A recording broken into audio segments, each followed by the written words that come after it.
24 анализа, добро вечер. Јас сум Гоце Михайловски, а мој гостин вечерва е професорот Стево Пендаровски, кандидат на опозицијата за председател. Добро вечер, господин Пендаровски. Пред да го започнеме разговоров, само да напоменам дека поканет за интервју беше исто така и кандидатот на ВМРО ДПМН, актуелниот председател Ѓорѓе Иванов, но неговиот кабинет ни соопштија дека засега не е во можност да дојде. Поканата е секако отворена, доколку процени дека треба да се појави, студиото е отворено. Пендаровски, ако не се лажам, ова ви е прво интервју како политичар. До сега навикнавме да ве гледаме како аналитичар, професор, експерт. Да, како експерт долги години во официјално својство на кандидат на една политичка опција. Да, бев дел од тимот на опозицијата за 2011 изборите, меѓутоа не бев фронтмен. Овој пат сум на првата, формално кажам, на првата позиција. Што ве мотивираше да се кандидирате? Напуштате една лагодна позиција на експерт, на аналитичар, влегувате директно во политичкиот ринг, влегувате во услови кога многу неизвестности ве очекуваат, мислам, сигурно сте свесни.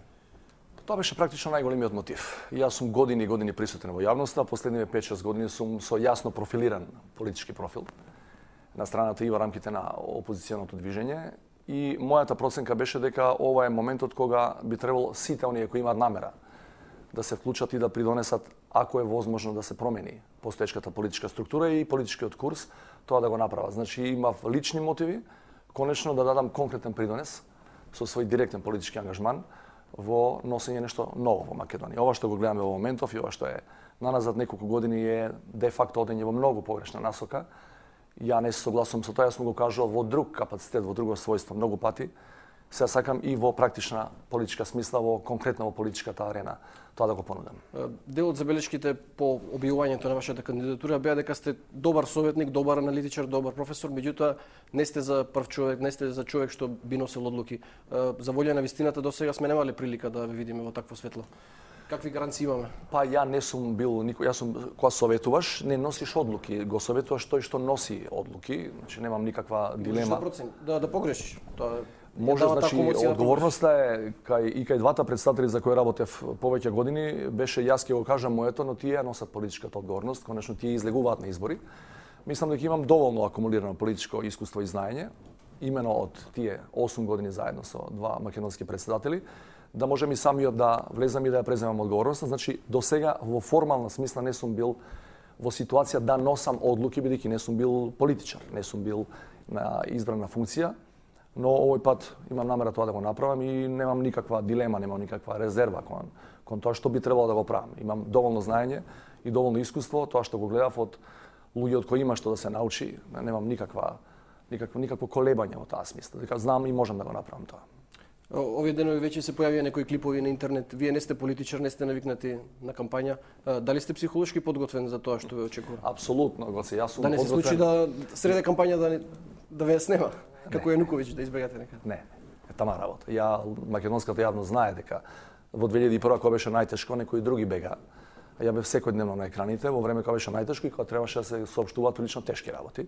Од ден за ден се кажуваа само трагични вести.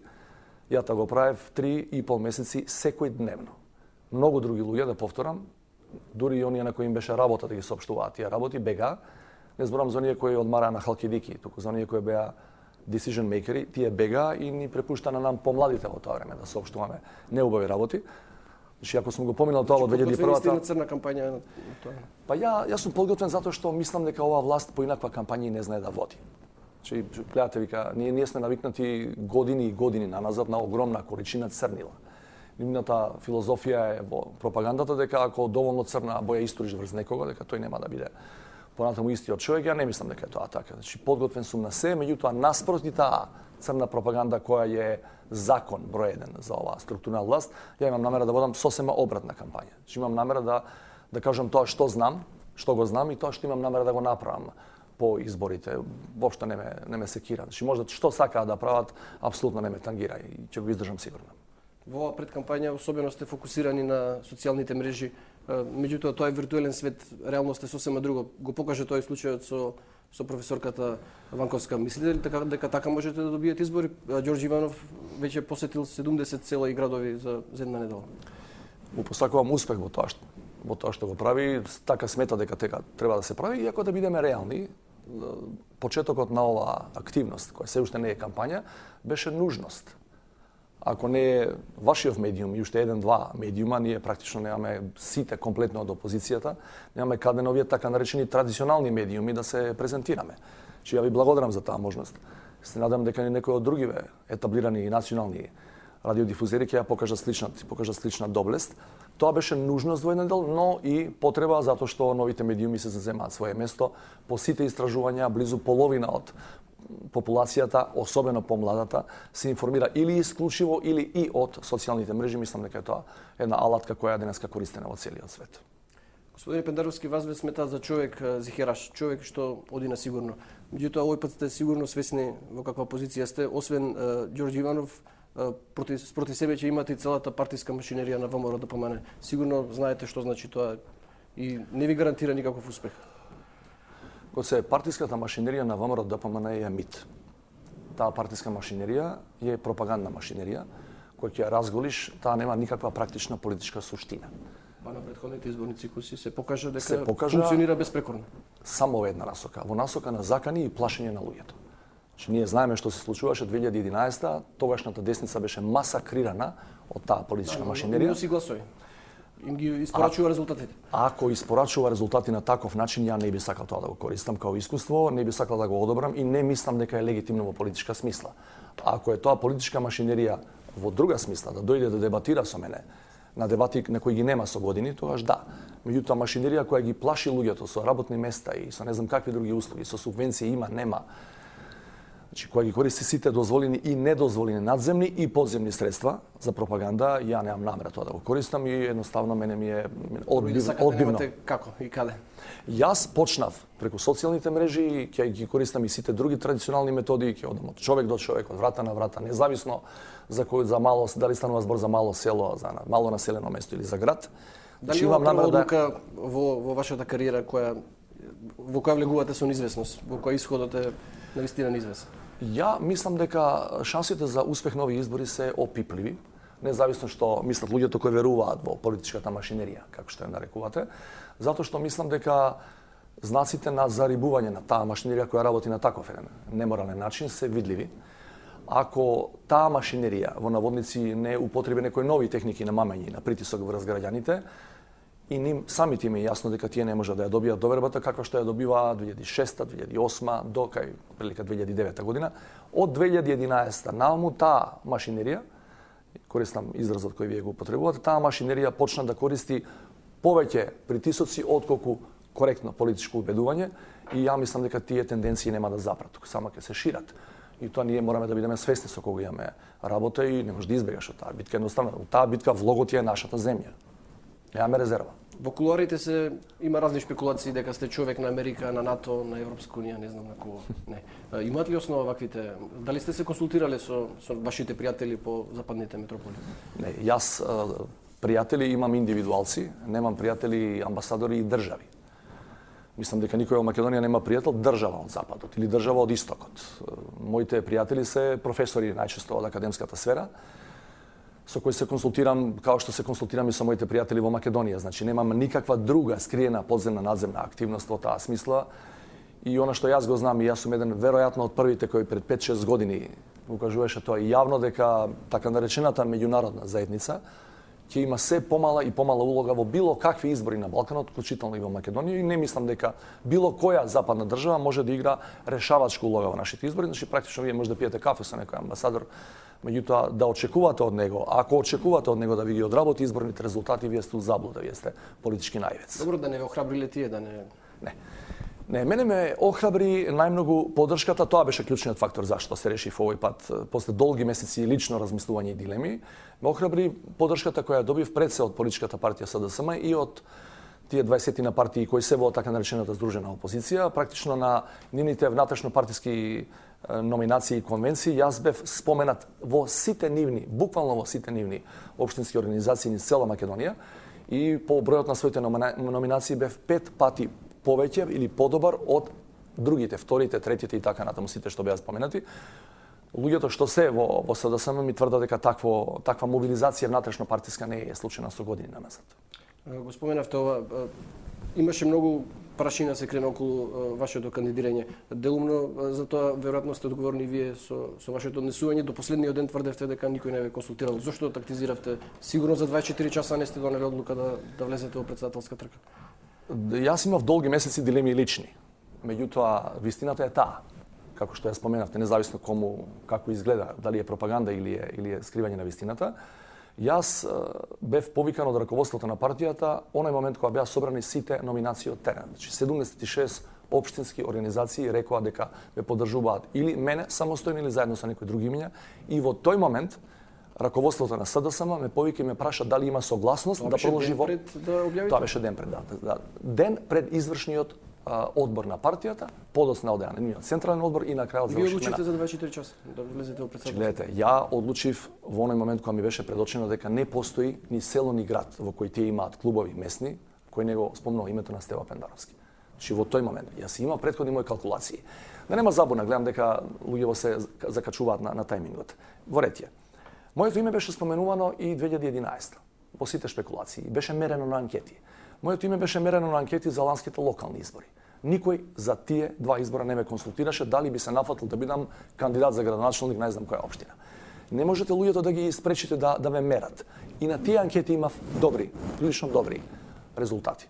Меѓутоа, јас, мојата лична одлука беше да ме контактираат во тој период за таа конкретна функција, не би се нафатил, бидејќи сметав дека нема контекст во кој тоа можам да го направам.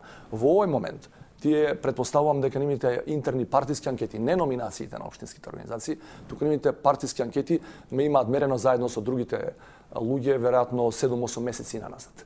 Меѓутоа, контакт во оваа смисла... Значи ли ова дека ќе се шлепа СДСМ на вас како нов лик нови избори, или СДСМ ве Тај турка груп вас? збор ја не би го употребил тој збор шлепање, но факт е дека сите анализи покажуваат дека на страната на комплетниот опозицијски кампус, дека моето име влече најмногу гласови.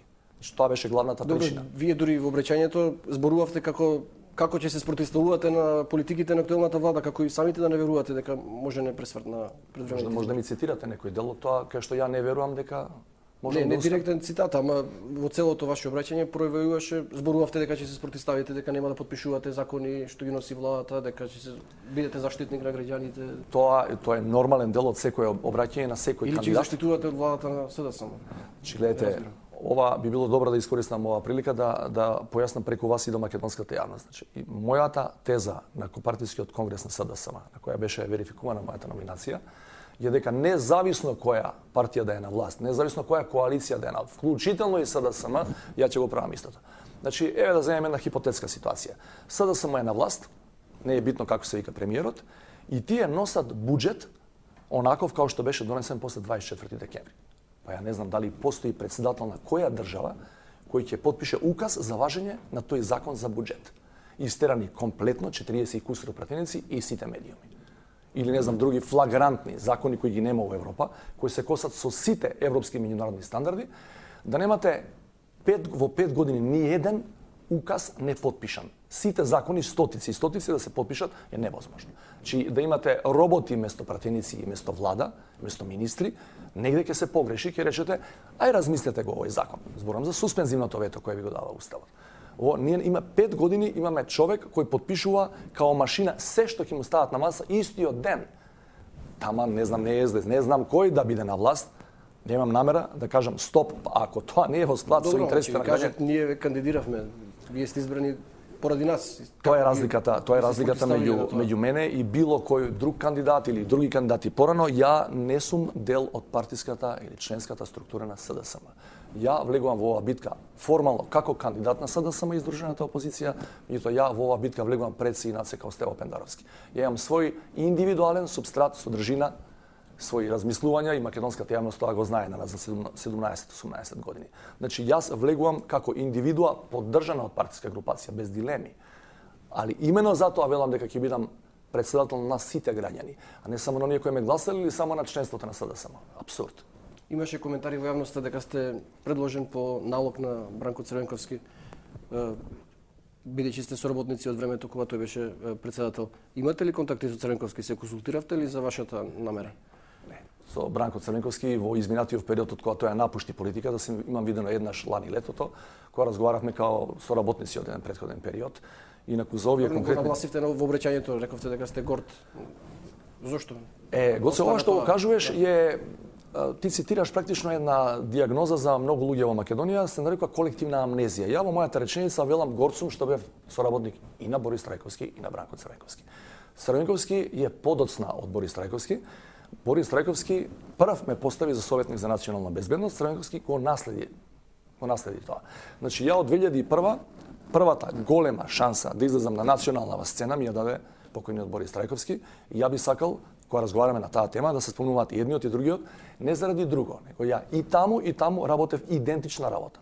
Идентично советничко место, дури бев во иста канцеларија кај двајцата. Добро, сега ве обвинува дека кај Црвенковски сте го заработиле местото преку претседателското место во ДИК, дека сте го легализирале, верификувале, дека сте ги верификували изборните нерегуларности.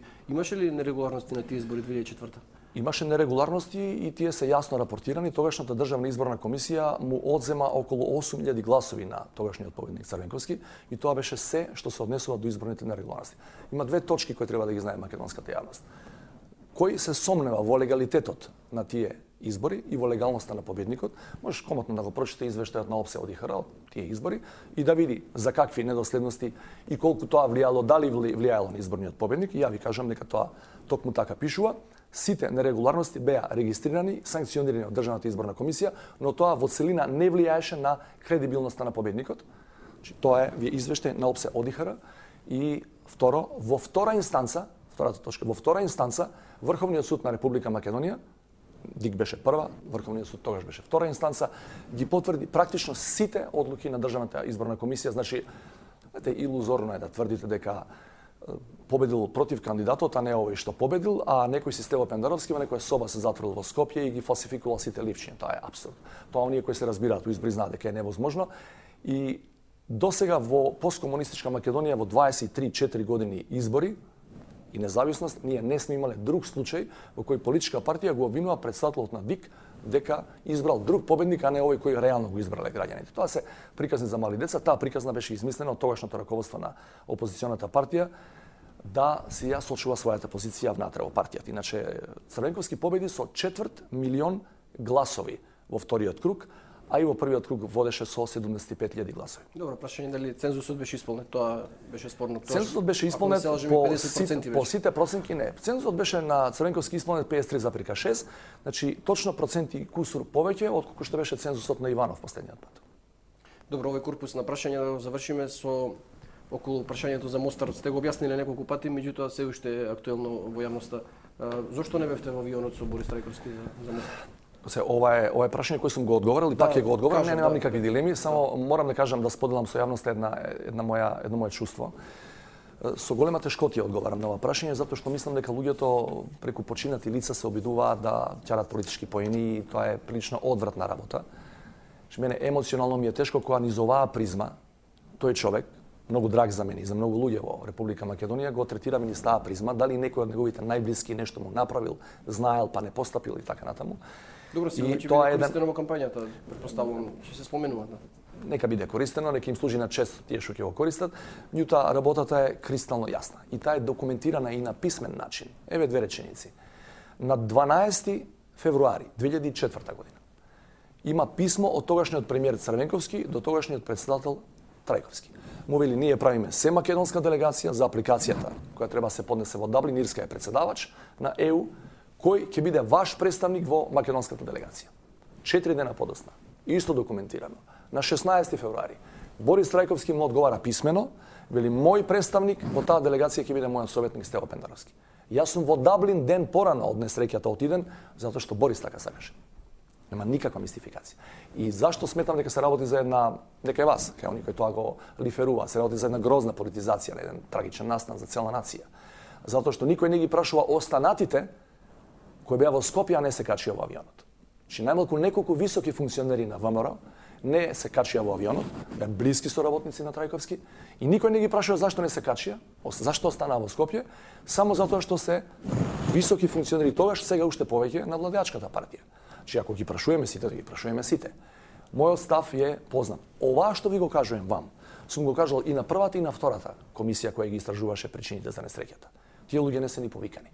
Не ги обвинувам дека тие знаеле нешто. Се обидувам да ја разголам на грубата политизација на овој случај.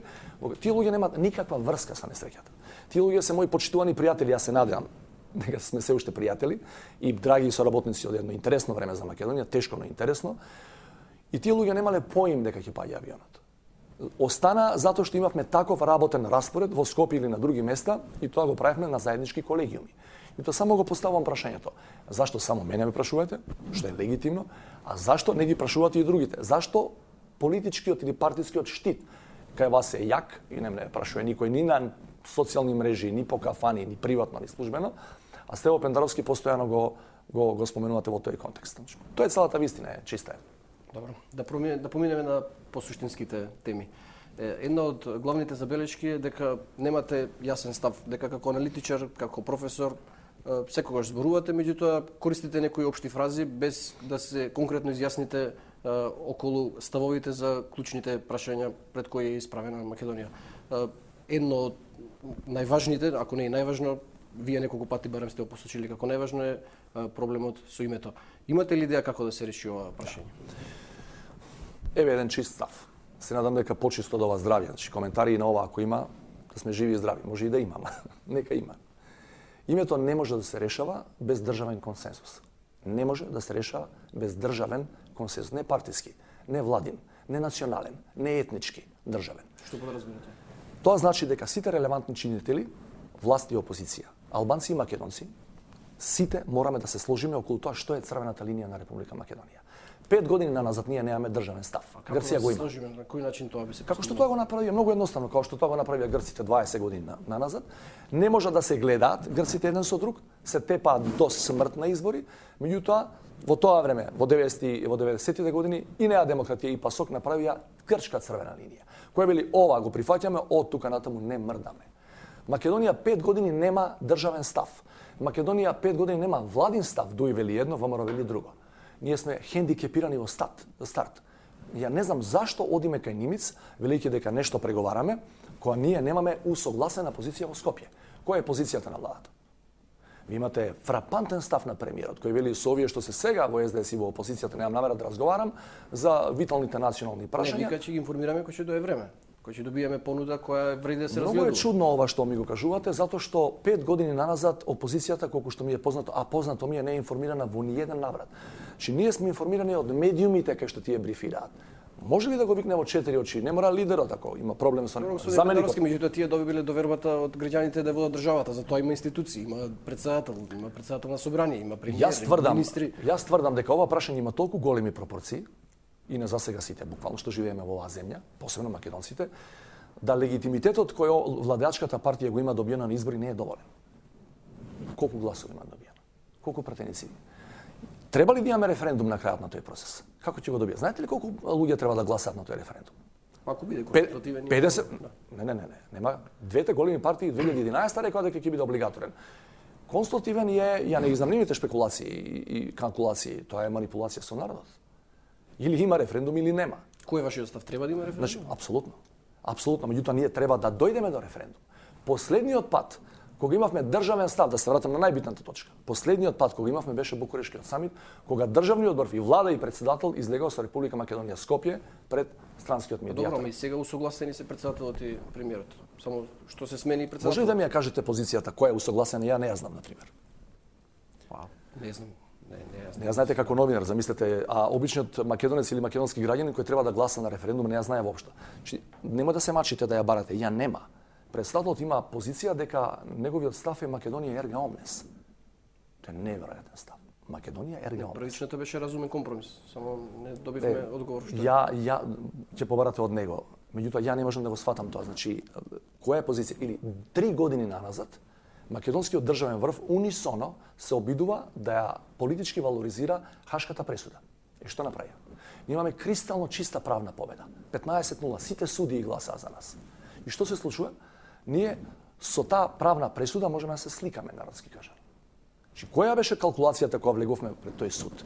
Да добиеме нешто во политичка смисла ако можеме, не само да си го направиме кејфот за под дома. Добро, вршиме притисок сега врз НАТО, врз Европската унија. Ја гледам дека е тој притисок страшен. Еве го Расмусен, приметувам дека не може да спие последниве денови, затоа што страшен. Дали знаете некои конгресмени во Америка, во Канада?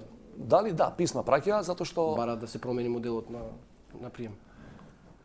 Значи, добро што ме подсетивте. Нашиот амбасадор, ја не знам дали е вратен, кој беше пратен во НАТО, на Комисијата за надворешна политика во Собранието, рече дека негова главна заложба е, поради историската неправда која ни е нанесена, кој ќе отиде во НАТО, во седиштето, да го промени начинот на кој Алијансата прима нови членки. Тоа е шега, тоа мора да биде шега. Тоа не може да биде вистина.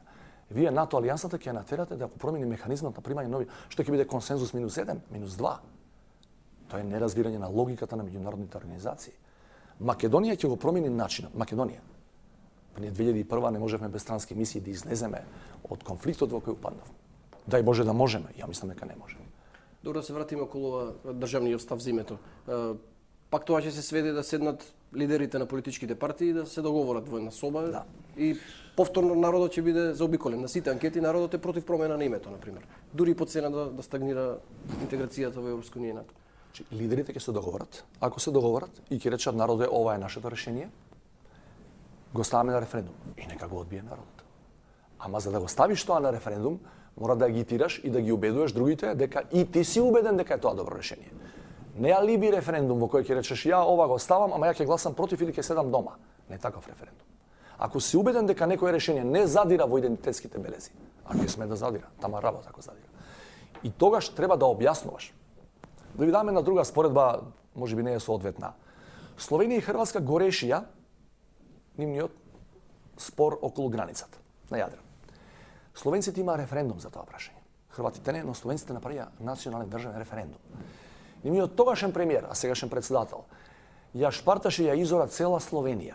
Лично се заложи, ги остави сите други државнички работи и ги убедуваше луѓето дека тој договор е добар и доби 52-48. Од два и доби, али страшни ресурси вложи во тоа, многу енергија. Ги убедуваше луѓето од сабале до вечер, вели јас сум убеден дека тоа не ги руши словенечките национални интереси. Добро, и ако можете да замислите ВМРО да помане да води таква Ја мислам дека постои само еден начин да се направи ВМРО да помане. Не, оставете го ВМРО. Значи ако се договорат сите релевантни политички субјекти, ја можам да замислам една слика. Компромис да постигнеме. Слушајте. Околу што треба да се договориме? Да прифатиме Горна Република Македонија, предлогот на Нимец.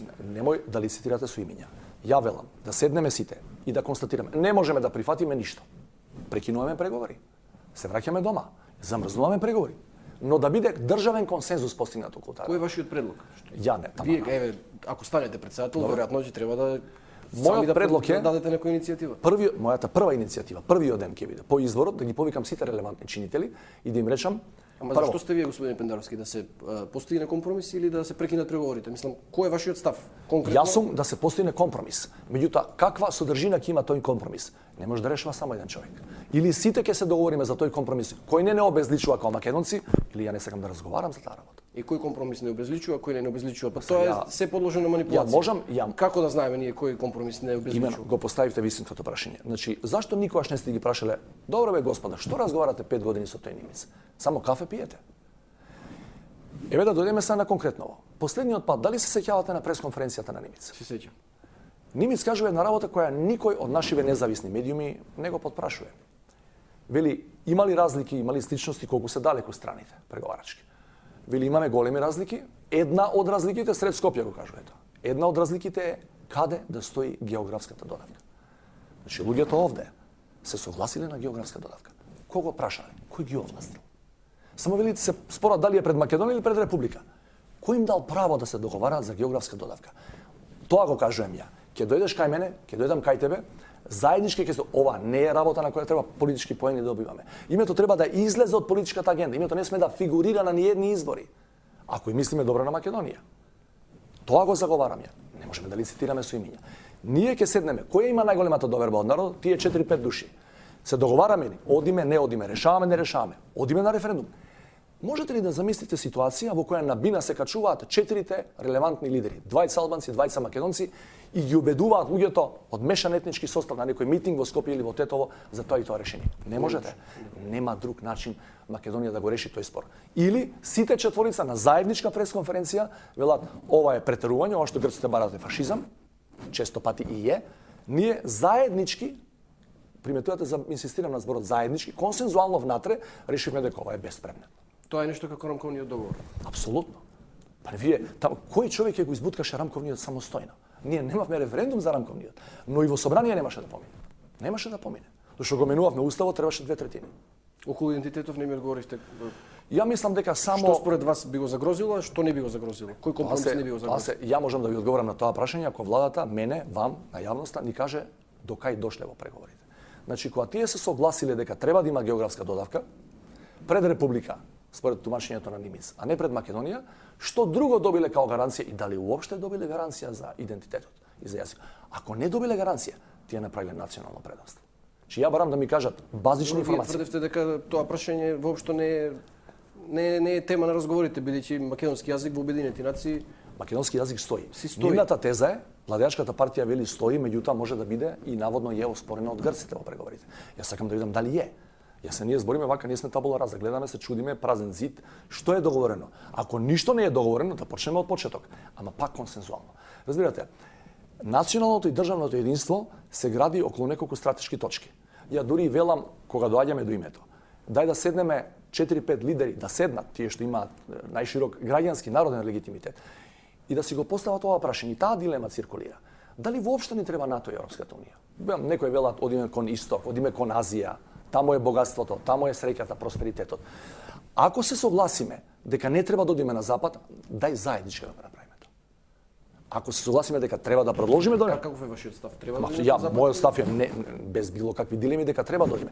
Но по која цена е второто прашање? Тоа па заеднички мораме да го решиме.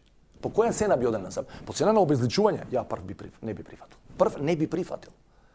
Разбирате, дали ќе биде таксата 12 или 15%, тоа е твоја работа. Си добил легитимитет, терај. Дали ќе имаме закон за образование и за спорт ваков, тоа е твоја работа. Си добил един избор, терај. Ова работа не може да ја тераш соло. Ова не ти е дадено од татко, од дедо, од прадедо. А можеме да останеме долго без членство во Европска унија и НАТО? Ја не би го плашал народот со тоа дека ќе има нови војни, дека ќе се распаднеме, само знам дека ако немате имидж на стабилна држава која има иднина, дека ни инвеститор ќе ви дојде, ни плата ќе зголемиме, ни младиве ќе ги запреме кои бегаат масовно од земјава, ништо нема да се подобри. Значи битно ни е да бидеме врзани за Западниот сојуз. Знаете што? Ние не одиме таму заради помодарство. Од 93-та е донесена во парламентот, повторно од тоа време чудно вие сте помлад, меѓутоа декември 93-та е донесена декларација за наше членство во НАТО. ВМРО и СДС заеднички ја гласаат. ВМРО и СДС 93-та година, декември. Значи таа цел не е спорена на партиска основа од никого од релевантните чинители. И тоа заговорам да се направи и сега. Ако не се направи, ние ќе се глодаме меѓу себе и веќе живееме во една страшна агонија во социоекономска смисла. И не можам да видам просперитет за оваа држава која мисли дека треба да се гледа во огледало и да се споредува самата со себе со години. Добро, овој корпус на прашања да завршиме со прашањето за Бугарија. Имаме проблем во меѓусветските односи, освен со Грција и со нив. Инсистираат на договор за добрососедство. Што мислите за ова прашање? Кој е вашиот став? Не ли ви се чини дека проблеми ви излегуваат еден по еден, а порано ги немавме? Договор за добрососедство владата на Љупчо Ѓорѓиевски потпиша 99-та. Декларација. 15 години немавме проблеми од тој аспект. Одеднаш доаѓа некоја си влада во Софија вели не, без ова не може. Приметувате што е тенденцијата. Овие што се на власт, наместо да ги решаваат проблемите, грчкиот проблем е одамна. Прават нови. И јас се барате да ви одговорам на прашање за кој имам помалку информации отколку за македонско-грчките преговори за името. Немам поим што се случува. Имаше некакви работни средби во Ќустендил и во Крива Паланка чина. Македонската јавност не доби информација што е камен на сопнување. Споменува 3-4 точки, една, друга, реципроцитет има, нема. Ние не знаеме што е договорено, нешто има договорено, не знаеме што престои за договарање. Че ние сме држани во мрак, и они бараат само да минуваме, да велиме да, вие сте најпаметни, вие знаете, водете не. Умре тоа време кога некој требаше да ве води. Ние не сме слепци. Односите со другите соседи, како ги оценувате? Па ја мислам дека Македонија не е присутна на регионалната мапа воопшто. Македонија пред 10-15 години беше предводник на неколку битни регионални иницијативи. Да не го спомнам повторно председател Борис Трајковски, кој овдека имаше самити на кои доаѓа и Србија и албанци. Малку познат податок е дека доаѓаше Реджепи, доаѓа неколку видни косовски политичари, кога Косово не беше уште независна држава. Доаѓа во Охрид, доаѓа во Скопје. Значи, уште пред 2008 година и тој можеше да ги спои и србите и албанците кои не можеше никој друг да ги спои и во регионот и пошироко.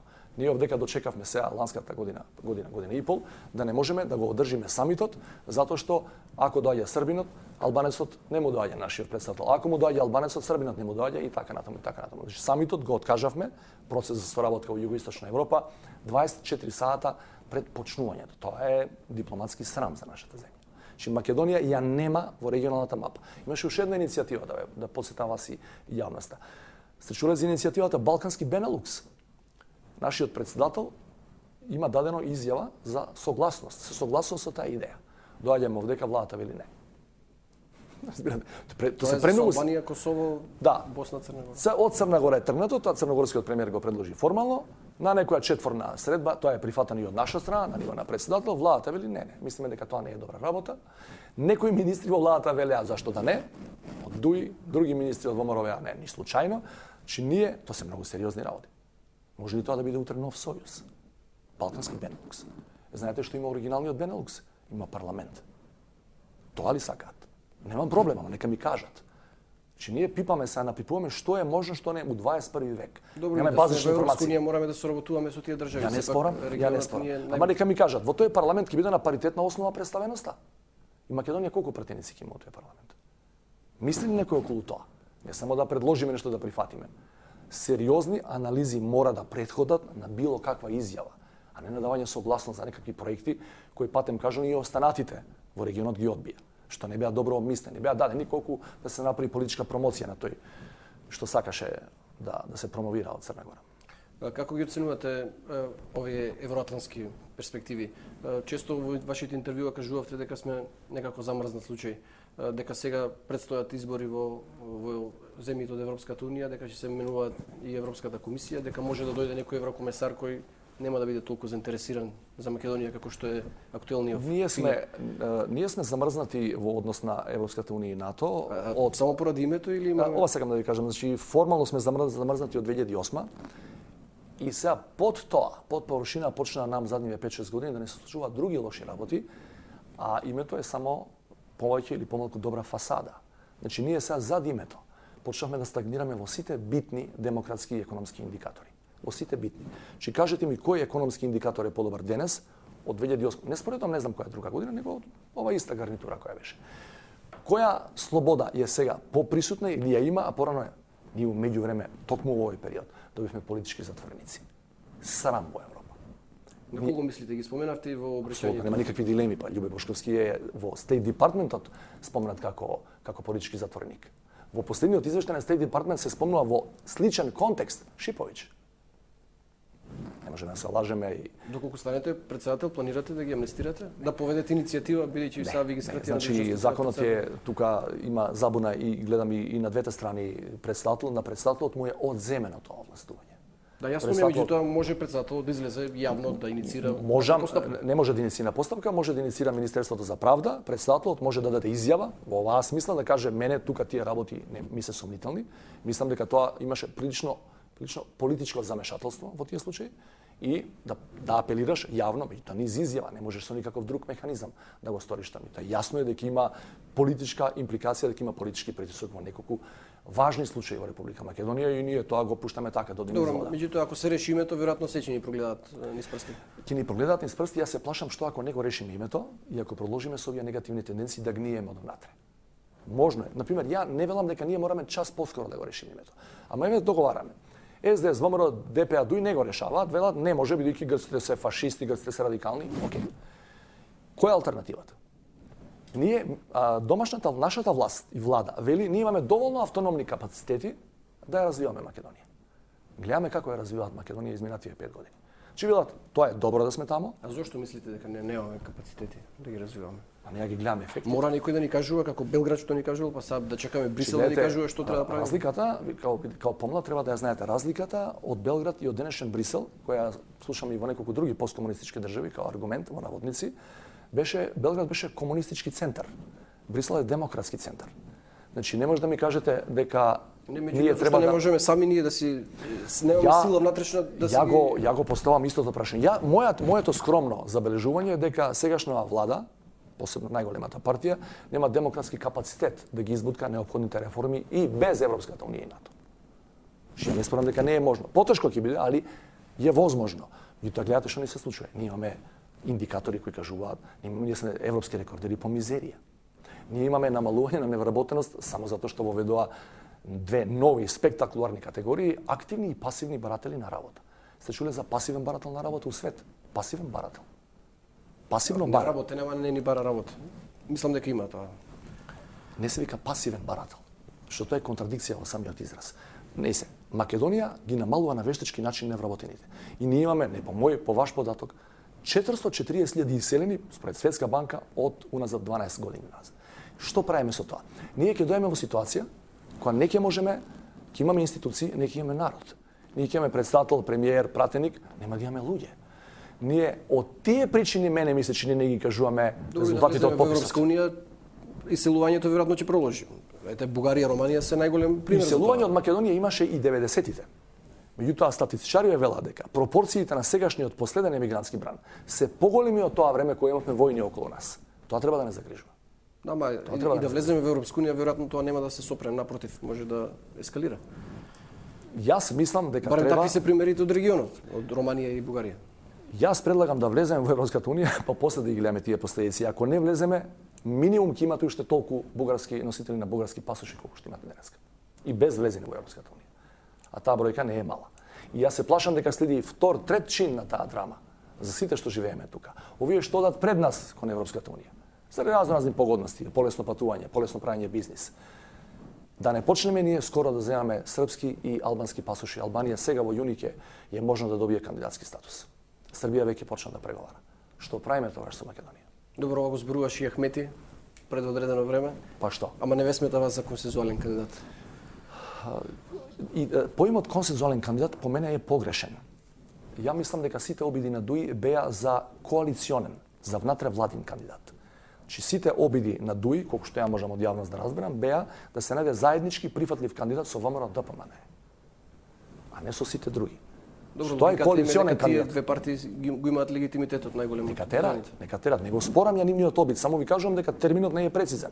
Не консензуален, туку коалиционен кандидат кој не успева да го Се направи. сметате себе си за прифатлив за албанците? Ве обвинуваат дека им се додворувате често. На каков начин? Па преку вашите анализи, преку вашите изјави. Знаете што, јас сум еден од луѓето кој беше блиску до приправањето на Охридскиот рамковен договор. И ја не сакам да го лажам ни македонскиот народ, ни македонските албанци, ни другите граѓани овдека. Македонија или ќе биде држава на сите, или лошо ни се пишува на сите. Вие со чаламење од типот дајте ми 62 пратеника за да не ме уценува мојот коалиционен партнер, ја немам намера да барам ничии гласови. Ја не се додворувам никому, ниту имам намера да се додворувам. Ја ќе му придам на секој човек независно каква етничка припадност има и ќе му кажам или заеднички ќе направиме некаква минимална државна социјална кохезија или нема среќа за никого. Ја не велам дека ќе има нова војна. Само ви кажувам дека ако 25% луѓе ги третираме како уценувачи, тоа е реториката на премиерот, имам уште 7-8% други луѓе кои не се ни македонци ни албанци, значи помали етнички заедници. Ако третина од државата ја третираме како потенцијални заканувачи или уценувачи, ќе нема среќа за Македонија. Македонија во историска смисла била хетерогена, етнички и религиозно. Историски, во историска перспектива, како што е денес, така била и низ историјата. Кој не знае дека Македонија е хетерогена, сложена како општество и како држава, тој најдобро да не се бави со политика. Најдобро да не се бави со политика. Јас се согласувам дека е побаво да бидете премиер, председател, министер во Словенија, кај што 90% се словенци, многу полагодно е од овој аспект. Ама ако се нафаќаш да бидеш во политиката во Македонија, мора да знаеш дека тие луѓе не се втора категорија. И не можеме да ги елиминираме на тој начин што ќе ги наречеме уценувачи, дајте ми мене мнозинство. Па имаа мнозинство 2000, немаа мнозинство 2008, 62 пратеника. Беа сами или беа повторно во коалиција со таа партија? Добро, но цената на ДУИ се намали. Еве ја цената. Значи ја не знам какви се тоа другите ситни цени. Значи за да нема заблуда за вашата јавност. Кажете ми, која влада го призна Косово? На Никола Груевски. Која влада ја демаркираше македонско-косовската граница? Што е лошо во тоа? Ма не, вели, дајте ми 62 за да не ги слушам албанците. Па добро, тоа не го бара албанците, го бара американците, претпоставувам. Кажете ми, која влада ги амнестираше хашките случаи? Не, ако барате вие 62 за да не ги гледам овие. Добро, ги амнестира, нема 62. Ги амнестира по изборите 2011. Таа беше А да има 62 немаше да ги амнестираат. Па веројатно не Што знам, веројатно? не знам, ама веројатно Не. немало да Кога се може станува тој да биде збор- во станува ситуација збор да за оценува прилично- составувањето на владата, да го оценува со тоа. Кога се станува збор за прилично неуспешен политички театар во многу чинови. Само наивните не го гледаат тоа. Значи, тие луѓе функционираат, окей, имаат легитимитет, нека тераат. Не викам да не тераат заеднички. Победници се во етничките воретија. Само немој да продаваш нешто што реално не се случува. Дајте ми 62 за да не ги гледам овие, пошто многу го креваат гласот. Мораш да бидеш. Немаше ни Рамковен, ни Свети, ништо немаше. 92 ПДП влезе во владата. Прв пат, 91 се извинам, албанци влегува во владата. У кој устав пишуваше? Не пишуваше. Затоа што беше политички насушна потребата и тој дел да биде инклузивен, да го внесеш во институциите, ако не го внесеш во институциите, ќе го гледаш на улиците и ќе нема среќа за никого тогаш. Добро, поентата е никој не вели дека нема да ги земат албанците во влада, меѓутоа која ќе биде цената на коалицијата? Тоа Да е бидат потивки, вие предлагате да ги земат, ама да бидат потивки по можност. Таа е логиката, се обидувам да ја сватам Ја, мене логиката. таа логика во политиката ми е туѓа. Гласот на секој албански министер мора да биде еднаков со гласот на секој македонски министер и обратно. Ја не сакам никој никога да уценува. Значи, ниту албанците, македонците, ниту обратно. Мора да бидеме рамноправни у тој дел. А како го оценува тој став на ДУИ и на ДПА? ДПА вика дека албанците апсурдно да гласаат за кандидат македонец. ДУИ Али Ахмети отворено кажува дека ќе работи овие избори да пропаднат. Ова ви е некако хендикеп. Не, затоа што мојот таргет не се албанските политички партии. Ја немам намера да се договарам, да кажам Овие културно, се албанските гласачи. токму така. Али албанските гласачи со име и со презиме. Тие притоа може да бидат членови на ДУИ, на ДП и на кого сакаат. Може и да не бидат. Може да не гласале до сега. Мојата намера е да му пристапам на секој албанец, да му пристапам по име и по презиме. Ако сака да, ако не сака пеќи. Ако сака Прашање дали ќе смее. Ќе има и наблюдувачи. Да. Тоа не е моја работа. Значи, ако сака да ги слуша партиските лидери, нека ги слуша. Ја сакам да ја представам мојата платформа во која Македонија нема да биде мајка за едни, маќа за други. Ништо повеќе од тоа. Може да не добием ни еден албански глас. Боретје. Меѓутоа, албанскиот глас, потенцијален, и овој од македонска страна, ми е еднакво важен као на индивидуа со индивидуална содржина, име, презиме и своја биографија. Ништо повеќе. Не сакам да се бавам со организиран пренос на гласови. Не ме интересира. Таман 100 пати да изгубам. Не сакам организирано да договарам да купувам, да продавам гласови. Тоа ми е туѓо, тоа ми е гнасно. Се споменуваше дека сте имале средби со Ахмети и Артем Грубин. Не. Точно е тоа. Не, никогаш не сум ги видел тие двајца. Апсолутно никогаш не сум ги видел. Не знам за лидерите на СДСМ, тоа ќе ги прашате нив. Ако ме ставаат мене во тој кош, меѓутоа јас лично со ниту еден висок функционер на ДУИ не сум имал политички разговори за моја номинација, за нивна поддршка, апсолутно не. Должам да не испадне во тој контекст со еден од министрите на ДУИ, со господинот Ваљан Старачини, бевме колеги на универзитетот кај што работиме, и тоа е се. Не сум имал никакви политички разговори со никого од таа структура. При крај ни е емисијата, на крајот уште едно прашање околу анкетите. Се појавија првите деновиве, според нив имате 10% помалку од актуелниот претседател Ѓорѓе Иванов. Ги сметате за релевантни и како мислите да ја надоместите ова разлика? Ако зборуваме за истата анкета, На ИПИС, таа беше. така мислам дека друга нема. ја третирам само како анкета на асистентот во корист на неговиот професор на правен факултет. Ако ме разбирате. Значи, асистентот Божиновски, Сметате за релевантно. асистентот Божиновски ја направи таа анкета за потребите на неговиот професор од истата катедра на правниот факултет Ѓорѓе Иванов. Добро, господин Пендаровски, благодарам за разговорот. Благодарам и на вас. Вам, почитувани гледачи, ви благодарам што и ова вечер бевте со нас. Останете со 24 вести.